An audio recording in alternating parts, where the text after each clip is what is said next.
Okay, the Righteous Gemstones finally ended its season, and this was it. This was the finale, and it's not often that I get to rant about the finale of a show, but in this case, the Righteous Gemstones I've been watching for the past 4 years. It's probably been on. It probably was longer than that because HBO, they tend to do spaces between their shows sometimes, and I forget like when the Righteous Gemstones actually premiered.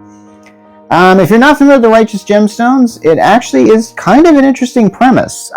This is a show that, if I had watched it back when I was deep in the whole Christian thing, which I was in several years ago, I would have shunned this show. I would have absolutely made a different rant in which I say, don't watch the Righteous Gemstones. It totally doesn't show Christian people in the right way. And here's the thing. That's the point. It's very self-aware of this, and I think that the creator of the show is Danny McBride, who's actually on the show and has been in a lot of things, actually. And I think it's actually pretty good as far as what it's trying to do. There are things in this show that I can't even believe they do, and I think I've talked about this before. As far as the sets go, they are very elaborate, and this is a very big budget show, which you would require because the main characters of this show is essentially a family of Christian evangelist pastors. And they're led by their father figure, played by John Goodman. And he has 3 kids, and they're Danny McBride, and I don't really remember the lady's name, but I think her character's name is Judy. And then there's Andy Devine, and Andy Devine? I don't really remember, but essentially Danny McBride is sort of the, I wouldn't say he's the one I think who believes that he's going to get the reins of this. Judy is sort of this worship leader in the thing who's a singer and maybe isn't as talented as she thinks she is. And then there's the last one, Andy Devine's character, who's a youth pastor. And he's got the faux hawk going and stuff like that. And he's trying to be the cool youth pastor, trying to influence the youth and stuff like that. Now, the thing about the Righteous Gemstones is I noticed every season sort of ended in a way that had a lot of closure. And there are some shows that are planned to have like a certain arc, and that arc goes over many seasons.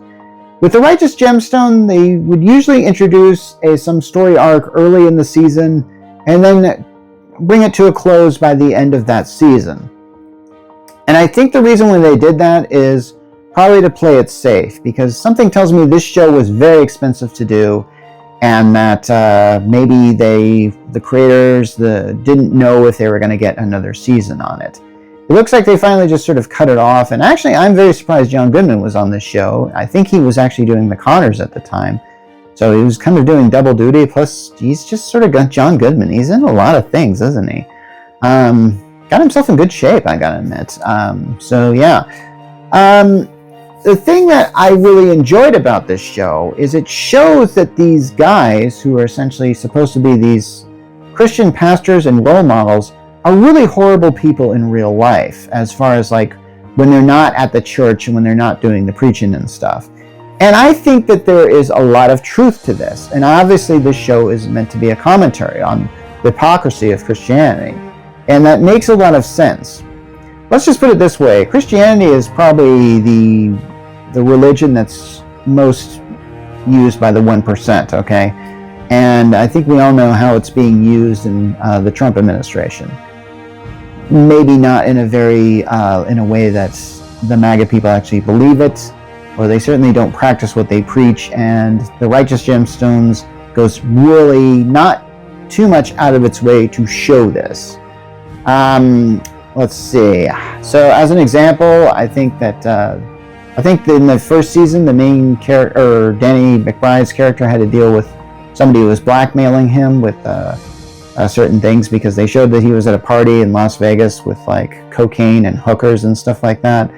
And and all these characters have had their certain arcs, and in this season they had certain arcs that kind of came to a close.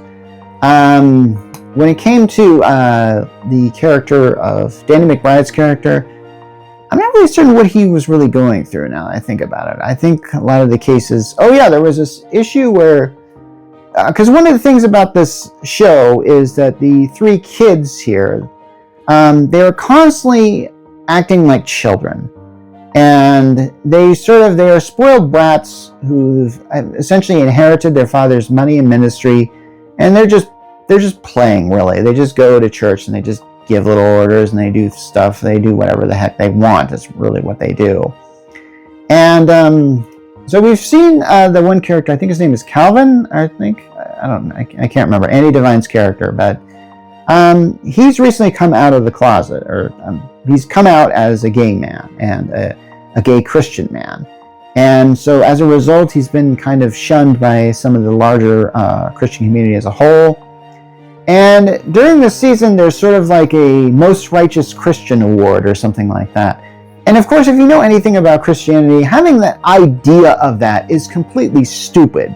But I get the feeling like something like that probably exists, doesn't it? And Calvin is sort of up for this award. And a lot of the cases, Danny McBride's character is being teased by this one group that he goes to, this weird kind of secret society. I think it's called the Gun... They have guns all the time, and just for some reason, they just sit around in their uniforms, and it's all like the stone cutters thing and on that one episode of The Simpsons or something like that. They all sit around, they just act really important and stuff like that. And the one guy, and there's Danny McBride is this nemesis kind of there, who's always trying to, make fun of his brother and stuff like that.